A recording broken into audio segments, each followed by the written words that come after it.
এই বউ তাড়াতাড়ি ওঠো তো, ওইটা দেখো ফ্রিজে কি কি আছে। আরে আমার মাই আসতেছে, সাথে জামাইও আসতেছে, বুঝছো? জামাই আসলে যাতে কোনো ধরনের খাবারের কোনো সমস্যা না হয়। এই আমার পোলা কই? আমার পোলারে তাড়াতাড়ি একটা ফোন দাও, ফোন দিয়া কও বাজার থেকে ইলিশ মাছ গরুর মাংস গুলা নিয়ে আমার আসতে। ঘরে তো তেমন টাকা নাই। টাকা যেমনি হোক জোগাড় করে আনতে কও। টাকা নাই খালি কইলেই হইলো। ওরা এতদিন পরে আসে, ওরা কি প্রতিদিন আসে নাকি? তাড়াতাড়ি ফোন দাও, ফোন দাও, ফোন দাও।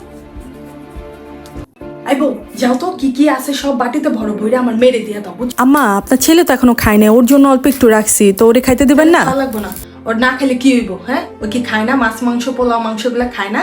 হ্যাঁ খায় তো, তাহলে এখন খাওয়ার কি হইলো? যাও, যা আছে সব বাটিতে বইরা ওদের দাও। এত খাওয়ার আমগো খাওয়ার দরকার নেই তো, ওরা খাইলেই হইব। আর আগে মান সম্মানটা আগে, তাতে যাও।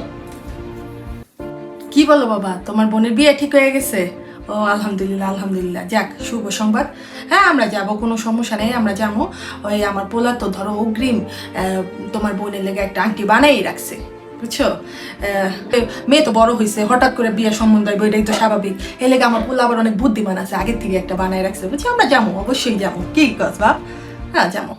সেদিন কথা কথা তোর বউ কইছিল তোরা বলে ডিপিএস করছিস, তাহলে এক কাজ কর, তোর বউয়ের ডিপিএসটা ভাঙ। হ্যাঁ পরে আবার করতেই পারবি, ওই ডিপিএসটা ভাঙা 1 লাখ টাকা নিয়ে তারপর যা তোর বোনের বাসায়। আমার মেয়ের সংসারটা, আমার মেয়ের ভবিষ্যৎটা তো বাঁচাইতে হবে আম্মা নাকি? আপনি খালি আপনার মেয়ের সংসার দেখেন, মেয়ের সংসার বাঁচাইতে চান, কিন্তু এখান থেকে যে আমার সংসারটা রসাতলে চলে যাচ্ছে, আপনার ছেলে না থাকলে আমাদের যে কি হবে সেটা ভাবেন কখনো? সেটা কখনোই ভাবেন না।